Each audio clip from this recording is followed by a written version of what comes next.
සාමාන්‍ය බොහෝ දෙනෙක් හිතාගෙන ඉන්නේ තයිරොක්සින් පෙත්ත බීලා විනාඩි 30කින් එහෙම නැත්නම් පැයකින් ඕන දෙයක් කන්න බොන්න පුළුවන් කියලා. ඇත්තම කතාව එහෙම නෑ. අපිට විවිධ ආහාර ගැන හිතන්න සිද්ධ වෙනවා. ඒ දැනුම අපේ සමාජයේ ඉන්න 180ක් දෙනාට නැහැ. ඒ නිසා මේ වැඩසටහනේ මේ පිළිබඳව කතා කරන්න බලාපොරොත්තු වෙනවා. ඒ විතරක් නෙමෙයි තයිරොක්සින් බොද්දි වතුර පොඩි ප්‍රමාණයක් එක්කද බොන්න ඕනේ. වතුර කොච්චරක් එක්ක බොන්න ඕනේද? උණු වතුරත් එක්ක බිව්වොත් මොකද වෙන්නේ? ඒ වගේම ඇල් වතුරත් එක්ක බිව්වොත් මොකද වෙන්නේ? ඒ වගේම විවිධ සප්ලිමන්ට්ස් වර්ග හෝ ඔබේ ඖෂධ තියෙනවා නම් ඒවා ගන්නවා නම් අපි මොනවද සැලකිලිමත් වෙන්න ඕන කාරණා. මෙන්න මේ සියල්ල පිළිබඳව දැනුවත් කළ යුතුයි කියලා මම තීරණය කළා. හේතුව තමයි බොහෝ දෙනෙක් මාව හම්බ වෙන්න ඇවිල්ලා මේ පිළිබඳව අහනවා. ඉතින් අද අපි මේ පිළිබඳව කතා කරලා ඒ සියලුම කාරණා ඔබට දැනුවත් කරන්න තමයි බලාපොරොත්තු වෙන්නේ. ඉතින් මේ පිළිබඳව දැනගන්න ඔබත් කැමති නම් දිගටම රැඳී සිටින Nutrient-Po සමගින්. Nutrient-Po සමගින් ඔබේ ප්‍රතිකාර අදම අරබන්න www.nutrientposl.com වෙබ් අඩවියට පිවිසෙන්න. WhatsApp 07600 50620 වැඩි විස්තර 071 8යි 620යි 620. සාමාන්‍ය තයිරොක්සින් පෙත්තක් අපි බීලා බලාපොරොත්තු වෙන්නේ තයිරොක්සින් අපේ ශරීරයට උරා ගන්න. සාමාන්‍ය ඕනම කෑමක් වගේම අපේ ආමාශයට තමයි මේ තයිරොක්සින් පෙත්ත ඉස්සෙල්ලම ඇතුල් වෙන්නේ. ඇතුළත් වෙලා මේක ජීර්ණය කරන්න ආරම්භ කරනවා. ඒකේ පළමුවන පියවර තමයි ආමාශයේ තියෙන ආම්ලික ගතියත් එක්ක දිය වෙලා මේක අපිට අවශෝෂණය කරන්න පුළුවන් තත්ත්වයට පත් වෙන එක. මේ ආමාශය තුල තියෙන ඇසිඩික් ගතිය අත්‍යවශ්‍යයි මේ තයිරොක්සින් පෙත්ත දිය වෙන්න.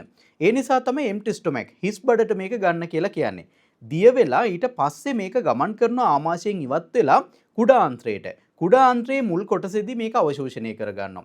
මේ තයිරොක්සින් පෙත්තෙන් 80ක වගේ ප්‍රමාණයක් අවශෝෂණය කරගන්නේ කුඩාන්ත්‍රය තුලදී. සාමාන්‍යයෙන් අපි ආහාරයක් අරගෙන පැය 2ක වගේ කාලයක් ගත වුණාට පස්සේ අපේ ආහාර මාර්ග පද්ධතිය හිස් වෙනවා කියලා තමයි අපි දන්නේ. ඒ කියන්නේ අපේ ආමාශයේ හිස්වීමක් සිද්ධ වෙනවා.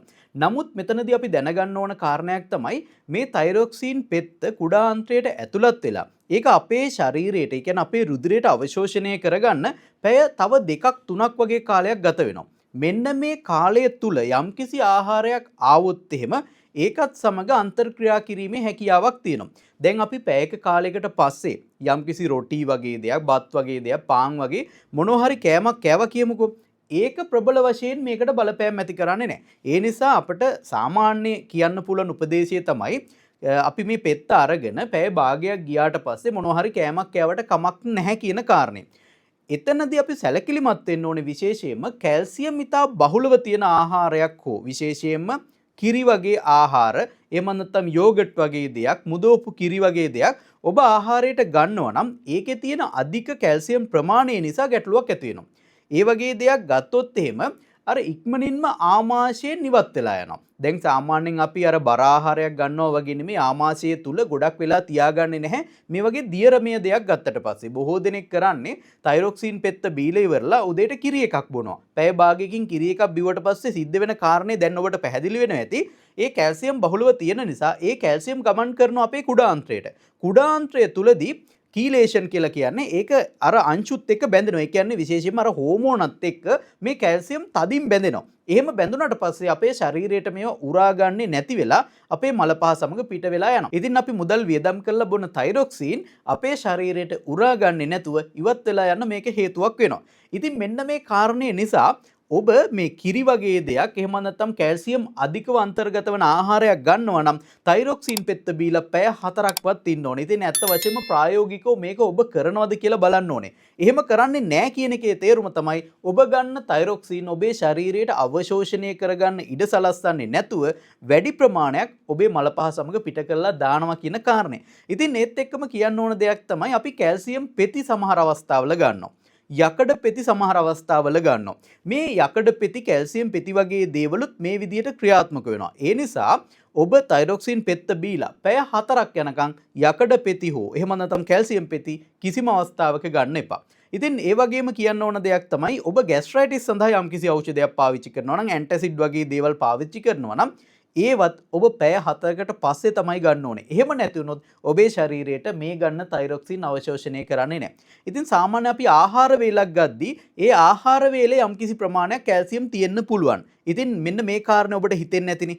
ඒ කැල්සියම් අධිකව නැති නිසා අර අපි ගන්න තයිරොක්සින් පෙත්තේ තියෙන හෝමෝන් ප්‍රමාණයට සාපේක්ෂව ඒක නොගැනිය හැකි තරම් කුඩා වෙනවා අර කැල්සියම් සමග බයින්ඩ් වීම. ඒ නිසා ගැටලුවක් ඇති කරන්නේ නැහැ. ඒ වගේම ඒ ආහාරය අර කුඩා අන්ත්‍රයට ඇතුළත් වෙන්න වැඩි වෙලාවක් ගත වෙනවා. අර කිරි එකක් ගන්නවා වගේ නෙමෙයි. ඒ නිසා අපි සැලකිලිමත් වෙලා කටයුතු කරොත් එහෙම අපි ගන්න තයිරොක්සින් පෙත්ත අපේ ශරීරයට හොඳින් අවශෝෂණය කරව ගන්න පුළුවන්. ඉතින් බොහෝ දෙනෙකු මේ තයිරොක්සින් පාවිච්චි කරාට අධික තයිරොක්සින් මාත්‍රාවක් ගන්න හේතුව මේකයි. ඒ අධික ප්‍රමාණයක් ගත්තත් ශරීරයට අවශෝෂණය කර ගැනීම තමයි සිද්ධ වෙන්නේ නැත්තේ. ඒ නිසා ඔබේ වෛද්‍යවරයාට සිද්ධ වෙනවා මේ තයිරොක්සින් මාත්‍රාව වැඩි කරලා බලන්න. ඉතින් කොහොම කරත් හරියන්නේ නැති වෙන්න මේක හේතුවක් වෙන්න පුළුවන්. ඒ වගේම මේක හරියට අනුගමනය කරොත් අඩු මාත්‍රාවකින් ශරීරයට අවශ්‍ය වන තයිරොක්සින් ලබා දීමේ හැකියාවකුත් තියෙනවා.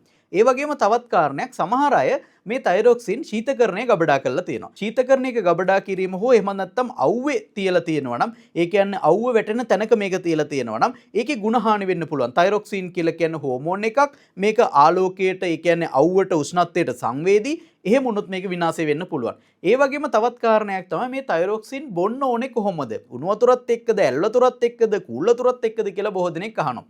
ඇත්තම කතාව කූල් වතුරත් එක්ක අපි මේ තයිරොක්සින් කියන එක බිව්වොත් එහෙම අපේ ආමාශයේ හිස් වෙන්න වැඩි කාල වේලාවක් ගත වෙන්න නිසා තව තවත් මේක ප්‍රමාද වෙනවා. ඒ නිසා ඔයාට කෑම කන්න ගතවන කාලේ තවත් වැඩි වෙනවා. ඒ නිසා කූල් වතුරත් එක්ක මේක බොන එක සුදුසු නෑ.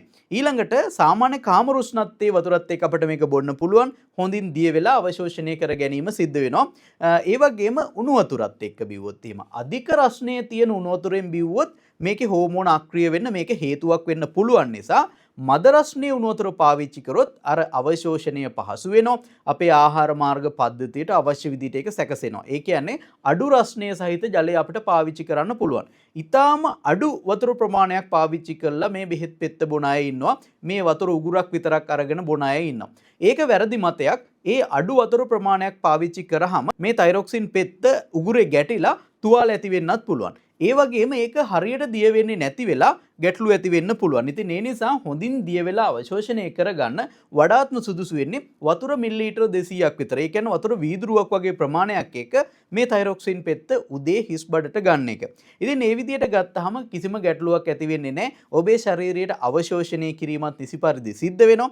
ඉතින් ඒ නිසා අධික මාත්‍රාවලින් ලබා ගැනීමට අවශ්‍ය වෙන්නේ නැහැ. නිකරුණේ මුදල් වියදම් කරන්න අවශ්‍ය වෙන්නේත් නැහැ. ඉතින් මෙන්න මේ තයිරොක්සින් පෙත්ත ගැන හරි අවබෝධයෙන් යුක්තව මේක ගන්නවා නම් අද මේ තයිරොක්සින් අධික ප්‍රමාණයෙන් භාවිතා කරන අයට පුළුවන් වෙනවා තමන් ගන්න මාත්‍රාව අඩු කරගන්න. ඒ විතරක් නෙමෙයි අපේ දේහය තුළ මේ තයිරොක්සින් අන්තර්ගත වෙලා තියෙන සාන්ද්‍රණය මැන බැලීමේදී මේ දේහයේ බර කියන එක වැදගත් වෙනවා. ඉතින් දේහ බර අඩු කරගත්තොත් එහෙම අඩු මාත්‍රාවකින් අපිට තයිරොක්සින් මැනේජ් කරගන්න පුළුවන්. සමහර අවස්ථාවලදී දේහ බර අඩු කරාට පස්සේ තයිරොක්සින් ගන්න අවශ්‍ය වෙන්නේ නැති තත්ත්වයටත්පත් වෙන්න පුළුවන්. ඉතින් ඒ නිසා ඔබ දැනගන්න ඕනේ ඔබේ දේහ බර නියමිතව පවත්වා ගන්න.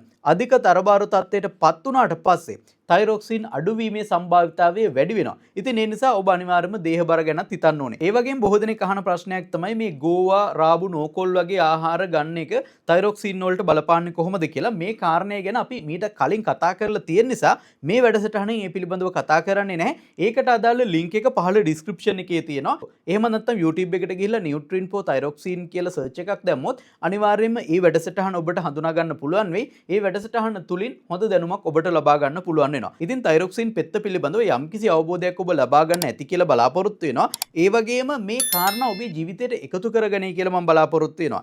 ඒ ඔස්සේ අපට පුළුවන් වෙනවා අපේ ශරීරයට ලබා දිය යුතු ප්‍රමාණය, ඒ කියන්නේ තයිරොක්සින් ප්‍රමාණය අධික විදියට අනවශ්‍ය විදියට ලබා ගැනීම අඩු කරන්න. ඉතින් එතනදී අපිට මුදල් ඉතුරු වීමක් සිද්ධ වෙනවා. මොකද අනවශ්‍ය විදියට තයිරොක්සින් භාවිතා කිරීම කියලා කියන්නේ අපේ රටේ සම්පත් අපතේ යාමක්. ඉතින් මේ විදියට සිදු කරන්නේ නැතුව ඔබේ ශරීරයට අවශ්‍ය ප්‍රමාණයෙන් විතරක් සපයා දීම කරන්න මේ ක්‍රමේ හොඳටම ඔබට ප්‍රමාණවත් වෙනවා. ඉතින් මේ ගැන හිතලා අදින් පස්සේ ඔබේ තයිරොක්සින් භාවිතය ගැන ඔබ තීරණයක් ගන්න ඕනේ. තවත් අරුත්බර වැඩසටහනකින් හමු වීමේ බලාපොරොත්තු වෙන අදට ඔබෙන් සමුගන්නවා. එතෙක් ඔබට සුවති දිවියක් ප්‍රාර්ථනා කරනවා. ඔබත් තරබාරුකම නිසා පීඩා විඳින කෙනෙක්ද?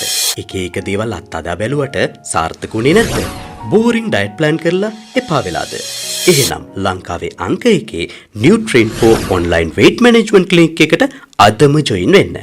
දිවයිනේ ජනප්‍රියතම දක්ෂ පළපුරුදු වෛද්‍ය සභාවේ ලියාපදිංචි පෝෂණවේදී හිරෝසන් ජයරංග මහතා තමයි මේ සායනය මෙහෙවන්නේ. ජනප්‍රිය රෝහල් වලට පමණක් සීමාව තිබූ නියුට්‍රීන් පෝසායනයට දැන් ඔබ ලෝකයේ කොහේ සිටියත් ඔබට සම්බන්ධ වෙන්න පුළුවන්.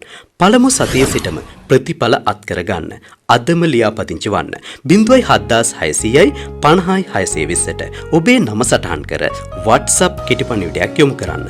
වැඩි විස්තර සඳහා 071 8යි 620යි 620 අංකය අමතන්න.